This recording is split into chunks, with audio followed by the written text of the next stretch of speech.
ಇದು ಮುಂದುವರೆದ ಭಾಗವಾಗಿ ಈಗ ಏನು 5ನೇ ತಾರೀಕು ಬಾಬು ಜಗಜೀವನ್ ರಾಮ್ ಅವರು ರಾಷ್ಟ್ರೀಯ ನಾಯಕರು ಅವರ ಬರ್ತ್ಡೇ ಬರ್ತಾ ಇದೆ. ಆ ಬರ್ತ್ಡೇಯನ್ನ ಕಾಂಗ್ರೆಸ್ ಸರ್ಕಾರ ಆಚರಣೆ ಮಾಡಕ್ಕೆ ಇದಕ್ಕೆ ನೈತಿಕತೆ ಇಲ್ಲ. ಅದೇ ತರ ಏಪ್ರಿಲ್ 14ನೇ ತಾರೀಕು ಪರಮ ಪೂಜ್ಯ ಬಾಬಾ ಸಾಹೇಬ್ ಅಂಬೇಡ್ಕರ್ ಬರ್ತಾ ಇದೆ.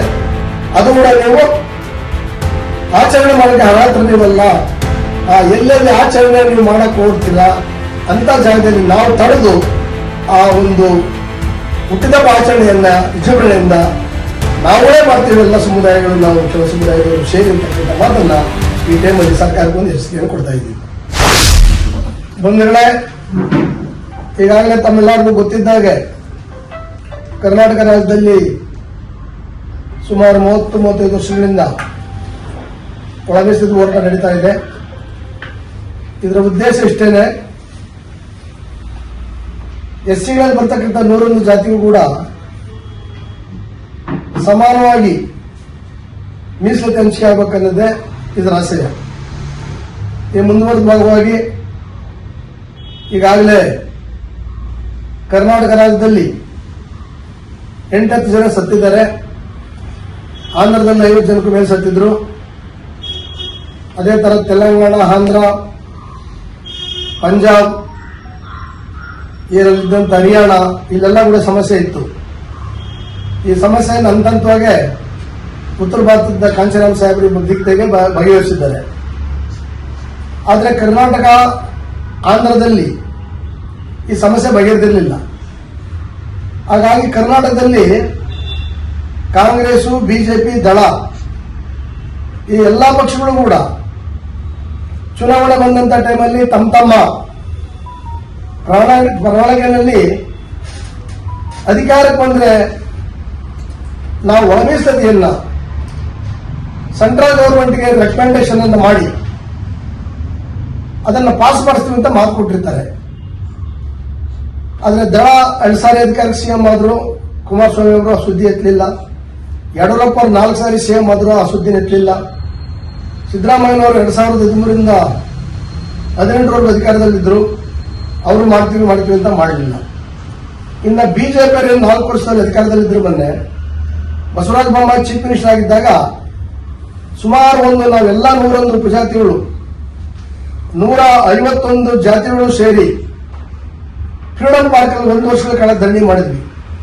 ನಮ್ಮ ವಾಲ್ಮೀಕಿ ಸ್ವಾಮಿ, ಲಂಬಾಣಿ ಭೋವಿಸ್ವಾಮಿ, ಮಾದಾರ ಚೆನ್ನಯ್ಯ, ಈ ಎಲ್ಲ ಸ್ವಾಮಿಗಳ ಜೊತೆ ನಾವೆಲ್ಲ ಹೋರಾಟವನ್ನು ಮಾಡಿದ್ವಿ. ಏನಾದ್ರೂ ಬೇಡಿಕೆ ಇತ್ತು? 15ರಿಂದ 17% ಎಸ್ಟಿಗೆ, ಎಸ್ಸಿಗೆ 3ರಿಂದ 7% ಎಸ್ಟಿಗೆ ಅಂತ ಹೋರಾಟ ಮಾಡಿದಂತ ಸರ್ಕಾರ ಎಸ್ಸಿ 2%, ಎಸ್ಟಿಗೆ 4% ಕೊಡ್ತು. ಕೊಟ್ಟಾದ್ರೂ ಕೂಡ ಅದನ್ನ ಸೆಂಟ್ರಲ್ ಗವರ್ಮೆಂಟ್ಗೆ ಕಳಿಸಿ 9th ಶೆಡ್ಯೂಲ್ಗೆ ಹಾಕಲಿಲ್ಲ. ಹಂಗಾಗಿ ಅದು ತಿರುಗಿ ಪೆಂಡಿಂಗೇ ನಿಂತ್ಕೊಂಡ್ಬಿಡ್ತು. ಹಾಗಾಗಿ 2023ಕ್ಕೆ ಕಾಂಗ್ರೆಸ್ ಪಕ್ಷ ಚಿತ್ರದುರ್ಗದಲ್ಲಿ ದೊಡ್ಡ ಸಮಾವೇಶವನ್ನು ಮಾಡಿ ಎಸ್ಸಿ ಎಷ್ಟಿದ್ರೆ ನಾವು ಅಧಿಕಾರಕ್ಕೆ ಬಂದು 24 ಗಂಟೆ ಒಳಗಡೆ ಒಳ ಮೀಸಲಾತಿಯನ್ನು ಜಾರಿ ಮಾಡ್ತೀವಿ, ಸೆಂಟ್ರಲ್ ಗವರ್ಮೆಂಟ್ಗೆ ಕಳಿಸ್ಕೊಡ್ತೀವಿ, ಇದನ್ನು ಗ್ಯಾರಂಟಿ ಮಾಡಿಕೊಡ್ತೀವಿ ಅಂತ ಆಶ್ವಾಸನೆ ಕೊಡ್ತು. ಆದರೆ ಅಧಿಕಾರ ಬಂದು 1.5 ವರ್ಷ ಆದರೂ ಕೂಡ ಇದು ಮಾಡಲಿಲ್ಲ. ಈಗಿರುವಾಗ ಎಲ್ಲ ತಾಲೂಕು ಮಟ್ಟ, ಜಿಲ್ಲಾ ಮಟ್ಟ, ರಾಜ್ಯ ಮಟ್ಟದಲ್ಲಿ 100,000, 1,000, ಲಕ್ಷಾಂತರ ಚಳವಳಿಗಳು ನಡೆದಿದ್ದಾವೆ. 100,000 ಜನ ಲೀಡರ್ಗಳು ಎಲ್ಲ ಅಂತದ. ಅದು ಇವತ್ತು ದಲಿತ ಸಂಘರ್ಷ ಸಮಿತಿ ಇರ್ಬೋದು, MRHS ಇರ್ಬೋದು, ಮಾದಿಗ ದಂಡೋರು ಇರ್ಬೋದು, ಅಂಬೇಡ್ಕರ್ ಸಂಘಗಳು ಇರ್ಬೋದು, ಕೃಷ್ಣಪ್ಪ ಸಂಘಗಳು ಇರ್ಬೋದು, ಬಹುಜನ ಸಮಾಜ ಪಾರ್ಟಿ, ಆಲ್ ಇಂಡಿಯಾ ಮತ್ತು ಬಹುಜನ ಸಮಾಜ ಪಾರ್ಟಿ ಇರ್ಬೋದು, ಇನ್ನು ಎಲ್ಲ ಹಂತದ ನಮ್ಮ ಎಲ್ಲ ಮುಖಂಡರು ಕೂಡ ಮಾಡ್ಕೊಂಡೇ ಬಂದಿದ್ದಾರೆ. ಆದರೆ ಕಾಂಗ್ರೆಸ್ ತುಡಿಕ್ ಅನ್ನಲಿಲ್ಲ. ಸುಪ್ರೀಂ ಕೋರ್ಟ್ 2024 ಆಗಸ್ಟ್ 1ನೇ ತಾರೀಕು ಒಂದು ಜಡ್ಜ್ಮೆಂಟ್ ಅನ್ನ ಮಾಡ್ತೀವಿ, 7 ಬೆಂಚ್. ಒಳ ಮೀಸಲಾತಿಯನ್ನ ಕೊಡಕ್ಕೆ ನಿಮ್ಮ ರಾಜಕೀಯ ಅಧಿಕಾರ ಇದೆ, ನೀವು ಕೊಡಿ ಅಂತ ಹೇಳಿ ಅದನ್ನ ಕರ್ನಾಟಕ ಮುಖ್ಯಮಂತ್ರಿ ಕೂಡ ಸ್ವಾಗತ ಮಾಡಿದ್ರು, ಆಂಧ್ರ ಮುಖ್ಯಮಂತ್ರಿ ಮಾಡಿದ್ರು, ತೆಲಂಗಾಣದವರು ಕೂಡ ಮಾಡಿದ್ರು. ಆಂಧ್ರ ಮತ್ತು ತೆಲಂಗಾಣದಲ್ಲಿ ಇದನ್ನ ಜಾರಿ ಮಾಡಿಬಿಟ್ರು. ಆದ್ರೆ ಕರ್ನಾಟಕದಲ್ಲಿ ಈ ಆಗಸ್ಟ್ ಬಂದಿದೆ, 2 ವರ್ಷ ಆಗ್ತಾ ಇದೆ, ಇದ್ರ ಬಗ್ಗೆ ಕೂಡ ಮೇಲನ್ವೇಷವನ್ನು ತೋರಿಸಿ ಮಾಡಲಿಲ್ಲ. ಇದೇ ಒಂದು ವರ್ಷ ನಾವು ಮಾರ್ಚ್ ತಿಂಗಳಲ್ಲಿ 2025ರಲ್ಲಿ ನಮ್ಮೆಲ್ಲಾ ನಾಯಕರೇನು ವೇದಿಕೆಯಲ್ಲಿದ್ದಾರೆ, ಇವರೆಲ್ಲ ಒಳಗೊಂಡಂಗೆ ಎಲ್ಲ ಸಾಮೂಹಿಕ ನಾಯಕತ್ವದಲ್ಲಿ ನಾವು ದೊಡ್ಡ ಸಮಾವೇಶ ಮಾಡಿದ್ವಿ. ಆಗ ಒಂದು ಮೀಟಿಂಗ್ ಆಯ್ತು ಸರ್ಕಾರ ಮಟ್ಟಿಗೆ, ಅವ್ರು ಕೂಡಲೇ ಮಾಡ್ತೀವಿ ಅಂತ ಹೇಳಿದ್ರು. ಮತ್ತೆ ವರ್ಷ ಕಳೆದು ಮಾಡಲಿಲ್ಲ.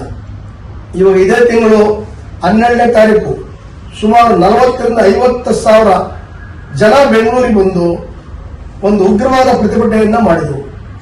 ಆ ಮಾಡಿದಂತ ಸಮಯದಲ್ಲಿ ಮುಖ್ಯಮಂತ್ರಿಗಳು ವಿಧಾನಸೌಧಕ್ಕೆ ಕರೆದು ನಮ್ಮೆಲ್ಲ ಲೀಡರ್ಗಳನ್ನ ಇವತ್ತು ಆ ಸಭೆಯಲ್ಲಿ ಇವತ್ತು ಅಂಬಣ್ಣವರಿದ್ರು, ಅದೇ ತರ ಪ್ರಸಾದ್ ಅವರಿದ್ರು, ಮೂರ್ತಿ ಇದ್ರು, ಆರ್ಎಂ ಅವರಿದ್ರು, ಬಸವರಾಜರವರಿದ್ರು, ನಮ್ಮೆಲ್ಲ ನಾಯಕರು ಕೂಡ ಪೌರೇಗಿಯವರ ನಾವೆಲ್ಲರೂ ಕೂಡ ಇದ್ವಿ.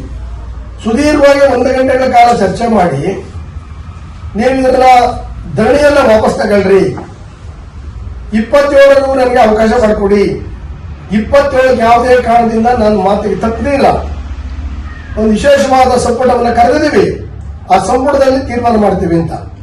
12ನೇ ತಾರೀಕು ಅಷ್ಟು ದೊಡ್ಡ ಕಾರ್ಯಕ್ರಮ ಮಾಡ್ತಕ್ಕಂಥ ಒಂದು ಅನಿವಾರ್ಯ ಯಾಕೆ ಬಂತು ಅಂತ ಹೇಳಿದ್ರೆ, ಸುಮಾರು ಹುಬ್ಳಿನಲ್ಲಿ ಜನರಲ್ ಕ್ಯಾಸ್ಟ್ ಯುವಕರು ನಿರುದ್ಯೋಗಿಗಳು ಏನಿವತ್ತು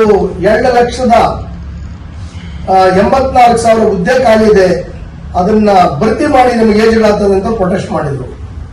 ಒಂದಿನ ಪ್ರೊಟೆಸ್ಟ್ ಮಾಡಿದ್ರು, 2ನೇ ದಿನಕ್ಕೆ ಅವರು ಕ್ಯಾಬಿನೆಟ್ ಕರೆದ್ಬಿಟ್ಟು ಡಿಸಿಷನ್ ಮಾಡ್ಬಿಟ್ಟು ಅಪಾಯಿಂಟ್ಮೆಂಟ್ ನೋಡ್ಬೇಕಂತ. ಅದಕ್ಕೆ ಒಂದೇ ವಿರೋಧ ಇಲ್ಲ, ನಾವು ಸ್ವಾಗತಿಸ್ತೀವಿ. ಮಾಡಂತ ಟೈಮಲ್ಲಿ ಫಸ್ಟ್ ಬ್ಯಾಚ್ ಅಲ್ಲಿ 56,000 ನಾನು ಚಿಲ್ಡ್ರೇನು ನೋಟಿಫಿಕೇಶನ್ ಮಾಡಿದರೆ ಕೆಲಸ ಮಾಡಕ್ಕೆ ಹೊರಟ್ಬಿಟ್ಟಿದ್ದಾರೆ ಆಲ್ರೆಡಿ ಎಲ್ಲ ಇಲಾಖೆಗಳು ಅಂತ ನಮಗೆ ಮಾಹಿತಿ ಬಂತು. ಕೃಷ್ಣಪ್ಪ ಸಂವಿಧಾನ ಒಳ ಮೀಸಲು ಜಾರಿ ಮಾಡಿ ಎಲ್ಲ ಕುರ್ಚಿ ಖಾಲಿ ಮಾಡಿರ್ತಕ್ಕಂಥ ಸ್ಲೋಗನ್ನ ನಾವು ಮುಂದುವರಿಸಿರ್ತಕ್ಕಂಥ ಮಾತನ್ನು ಹೇಳಿ, ಇದು ಮುಂದುವರೆದ ಭಾಗವಾಗಿ ಈಗ ಏನು 5ನೇ ತಾರೀಕು ಬಾಬು ಜಗಜೀವನ್ ರಾಮ್ ಅವರು ರಾಷ್ಟ್ರೀಯ ನಾಯಕರು ಅವರ ಬರ್ತ್ಡೇ ಬರ್ತಾ ಇದೆ. ಆ ಬರ್ತ್ಡೇಯನ್ನ ಕಾಂಗ್ರೆಸ್ ಸರ್ಕಾರ ಆಚರಣೆ ಮಾಡಕ್ಕೆ ಇದಕ್ಕೆ ನೈತಿಕತೆ ಇಲ್ಲ. ಅದೇ ತರ ಏಪ್ರಿಲ್ 14ನೇ ತಾರೀಕು ಪರಮ ಪೂಜ್ಯ ಬಾಬಾ ಸಾಹೇಬ್ ಅಂಬೇಡ್ಕರ್ ಬರ್ತಾ ಇದೆ, ಅದು ಕೂಡ ನೀವು ಆಚರಣೆ ಮಾಡಕ್ಕೆ ಅರ್ಹತ್ರ ನೀವಲ್ಲ. ಆ ಎಲ್ಲೆಲ್ಲಿ ಆಚರಣೆ ನೀವು ಮಾಡಕ್ ಹೋಗ್ತೀರಾ ಅಂತ ಜಾಗದಲ್ಲಿ ನಾವು ತಡೆದು ಆ ಒಂದು ಹುಟ್ಟಿದಬ್ಬ ಆಚರಣೆಯನ್ನ ವಿಜೃಂಭಣೆಯಿಂದ ನಾವೇ ಮಾಡ್ತೀವಿ. ಎಲ್ಲ ಸಮುದಾಯಗಳು, ನಾವು ಕೆಲ ಸಮುದಾಯದವರು ಸೇರಿ ಅಂತಕ್ಕಂಥ ಮಾತನ್ನ ಈ ಟೈಮಲ್ಲಿ ಸರ್ಕಾರಕ್ಕೆ ಒಂದು ಎಚ್ಚರಿಕೆಯನ್ನು ಕೊಡ್ತಾ ಇದ್ದೀವಿ.